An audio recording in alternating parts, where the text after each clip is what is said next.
Hey, Toronto, welcome to How's the Market podcast. We're back after an extended summer vacation. A little hiatus. Yeah, it was a little too nice to come back. Yeah. Felt like I was in my undergrad, just wasn't ready to quite go back. Early October is just as good as September, right? So, Dave, how's the market? I'm glad you asked that question. So, this summer, other than taking a vacation, what did we see? I think we definitely saw a little bit of uncertainty in the market. We Yep. saw an interest rate increase. We saw two. We Yeah. saw prices declining. We've seen a little bit of a switch back and forth between being a balanced market and in between a buyer and balanced market. Yeah. Let's go back to the spring. So, we saw consumer confidence start to return, and we saw prices start to increase again. And that led the Bank of Canada to raise interest rates twice Yes. throughout the summer, which really, the second interest rate increase really just put a halt on everything. We also saw some incredible inflation, which everyone's Yes. been feeling, Yes. especially at the grocery store. Yeah. It really felt to me, and there's no metric to really measure it, but volume of transactions went down. But it felt like a lot of buyers were just exhausted and said, you know what, it's nice out. It's the first summer I can travel without any restrictions. Yep.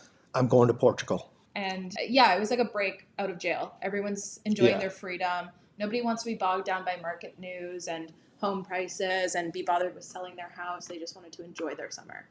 Yeah. And I think that, like a lot of people, went into about mid-September. And people had money. A lot of people saved during COVID when we were inside. Yeah. And I think people wanted a chance to spend it.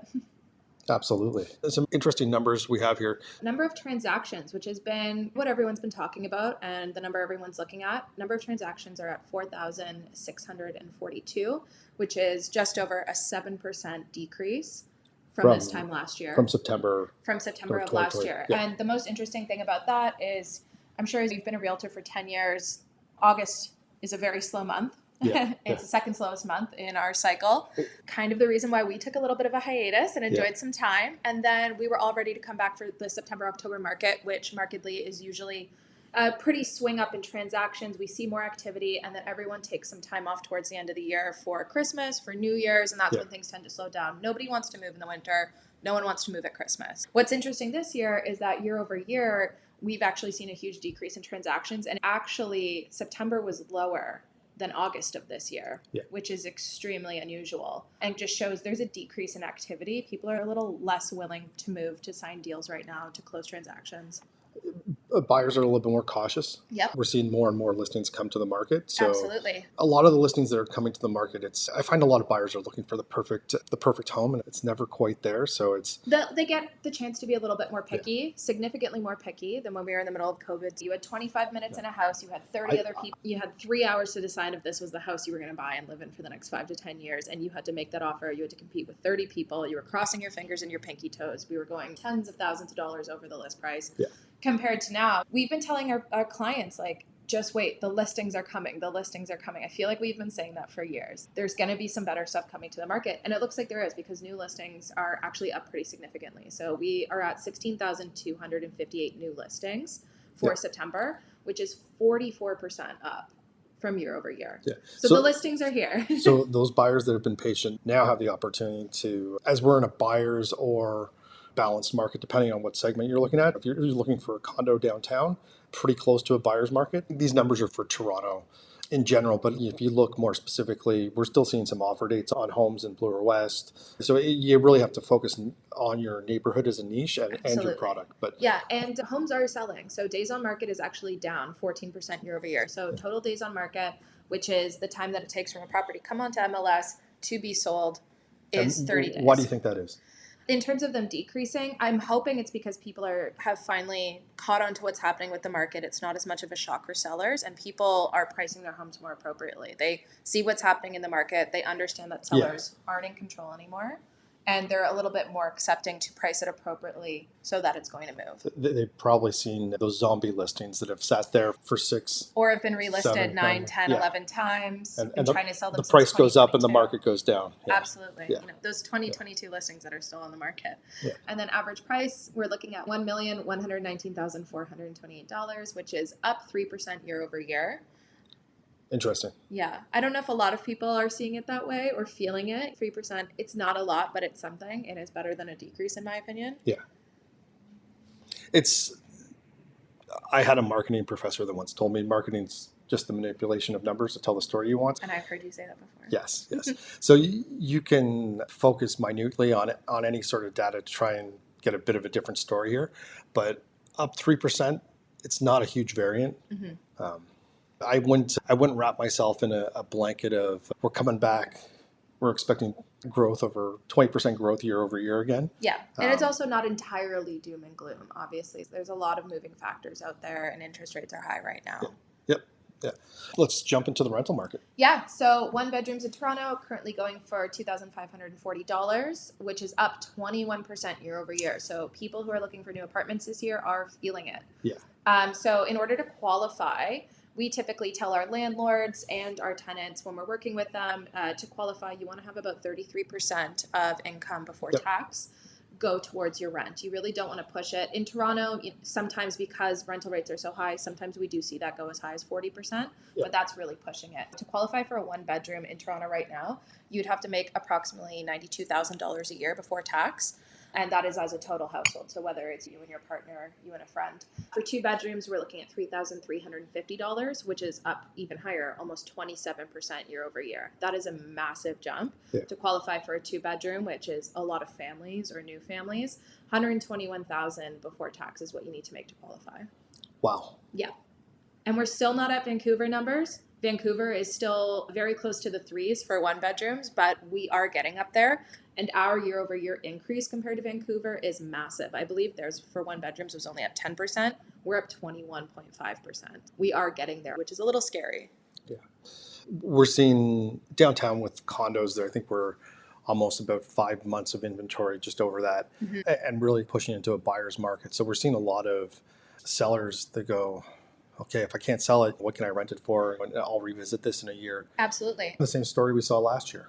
Hoping that's going to add some inventory to the market and maybe push prices down a bit.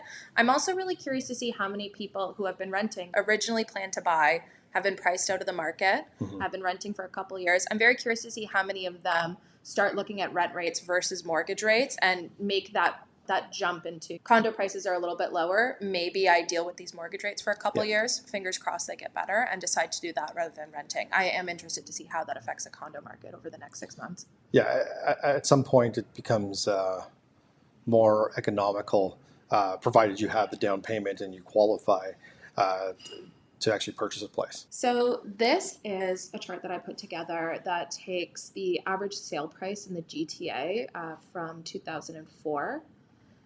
So it takes the average sale price of homes in the GTA from 2004. I just wanted to give people a look what's happening in the market. A lot of people are scared that we're in a bubble. A lot of people are scared that the market's going to give out. And I do feel like it gives some confidence to look year over year, even for the last almost 2 decades, to see where prices have gone.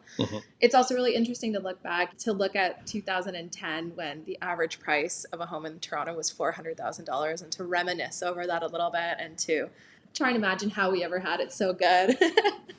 And I just remember back then, everybody saying prices are so unaffordable. Prices are insane. The market's going to crash. No one can afford this. And now we're looking much more than doubled that into 2023. And I just find it's very good to look at it, to remind yourself of the past. I also think it's really interesting when you look at the COVID years, 2021 to 2023, and you compare them to 2008 when we had a market crash.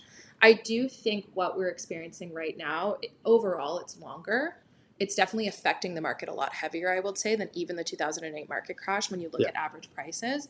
You have to study the past to understand economy works. Businesses will go in a cyclical trend.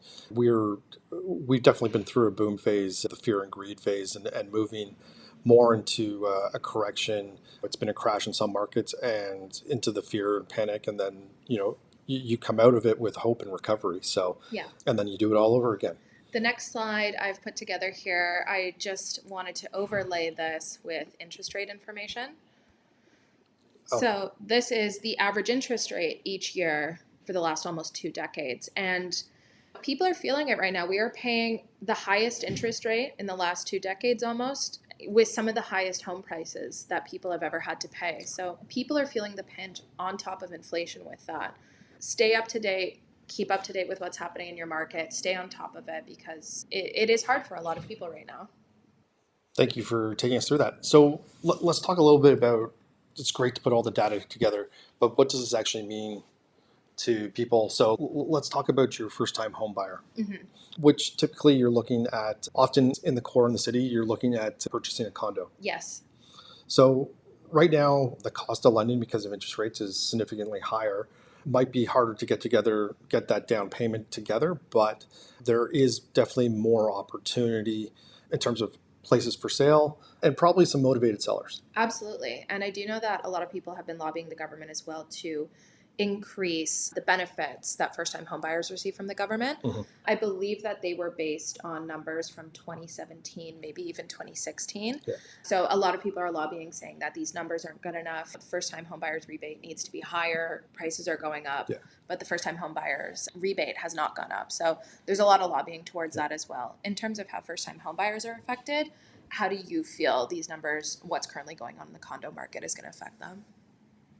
I think for the motivated buyer who wants to be in the core, who has a long-term vision, we'll see now as an opportunity. It reminds me a lot of the start of the pandemic when we started to see that mass exodus out of the core. Yep. And it was, and we had just low demand and supply kept growing and growing. As we move here with back to work mandates and more people immigrating into not only Canada but Toronto, Yeah. we're going to see the demand for those come back.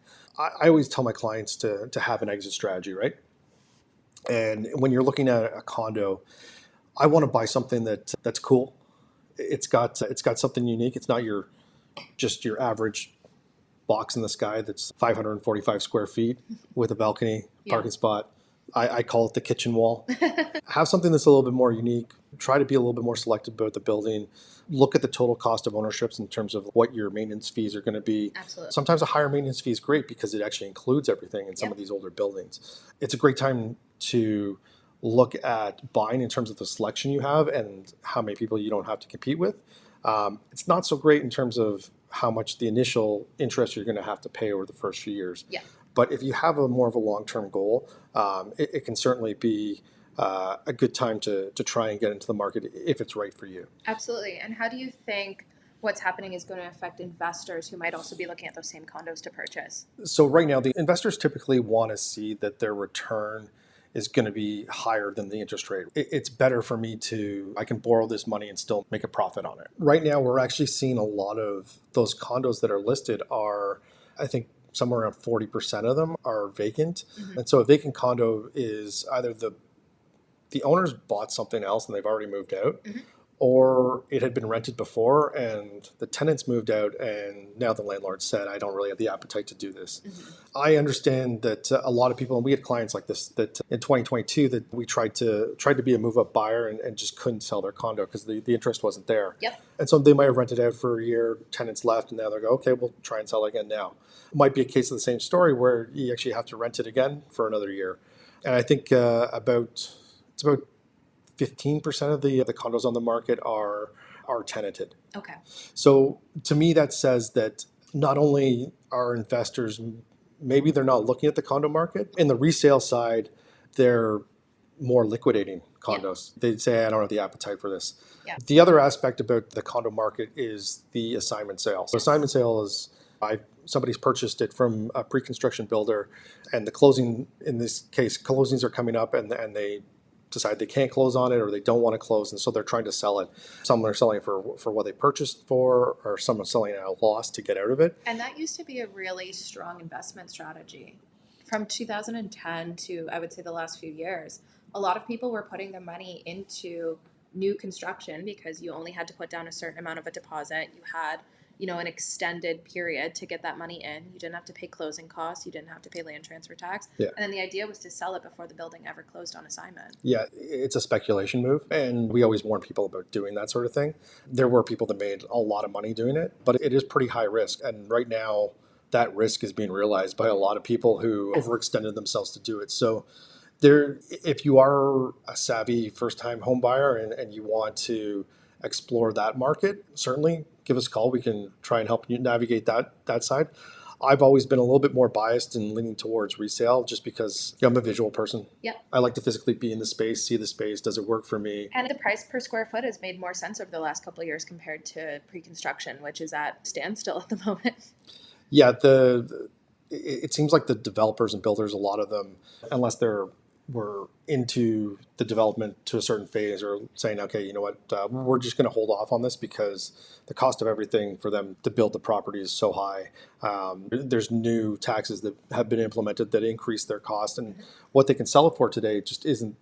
It's not worth their while. So It's not worth it. in the end, they have to make a profit, and their margins aren't as big as people think. Yeah.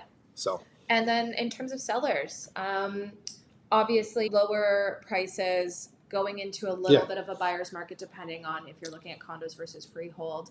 Yeah. So I again, with all this stuff, both buy and sell side, you have to be hyper focused on what area you are. One of the process when we evaluate a place to sell is, okay, so let's look at recent sale history over the last 3 months, really focusing on the last month.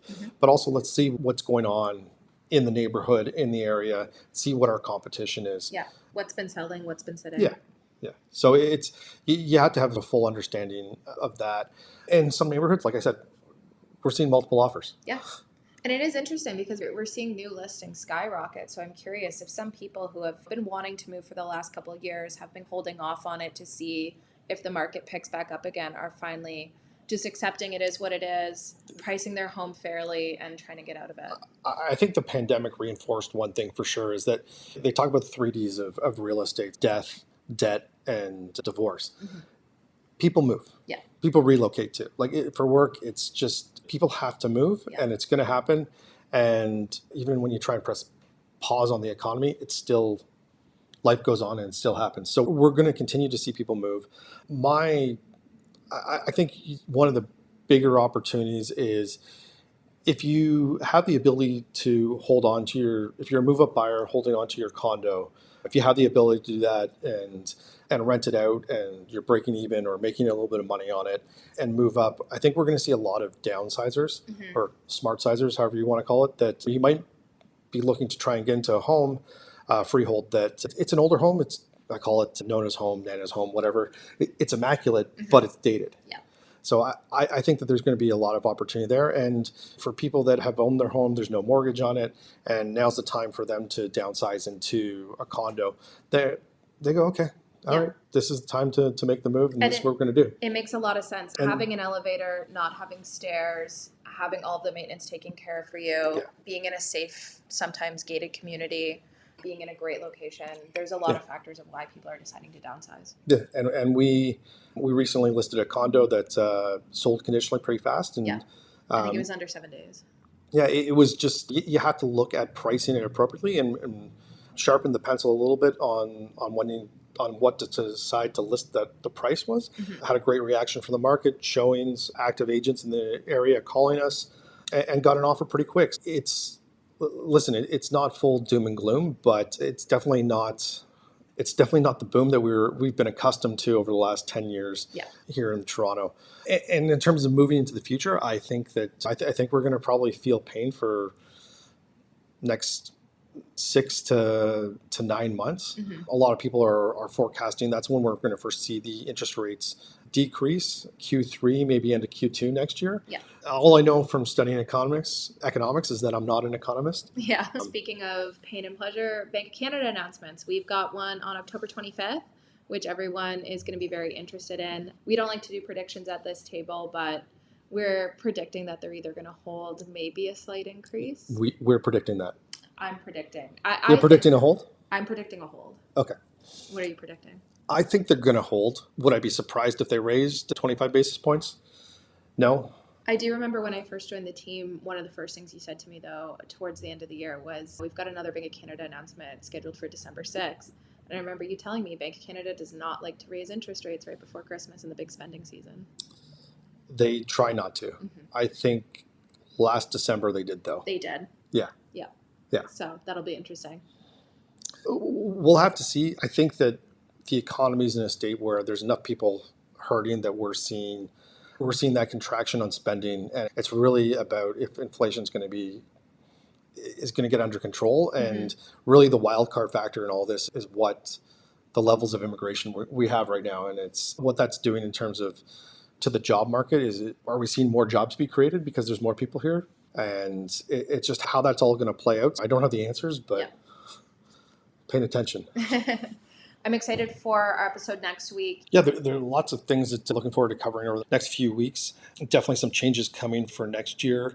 We're going to jump into, there's a new luxury tax for land transfer for properties over $3 million, and what we're expecting to see in that segment moving forward. I'm also interested to see if the current government decides to keep the foreign buyers ban, or if we see some movement with that being either completely removed or maybe changed a little bit.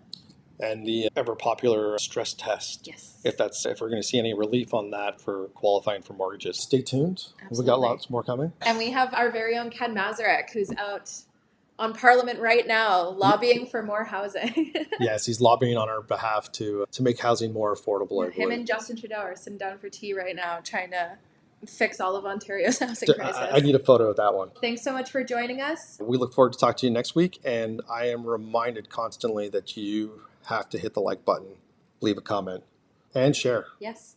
Let us know if you have any questions down below. If there's anything you want us to cover in the next episode, we'd be more than happy to.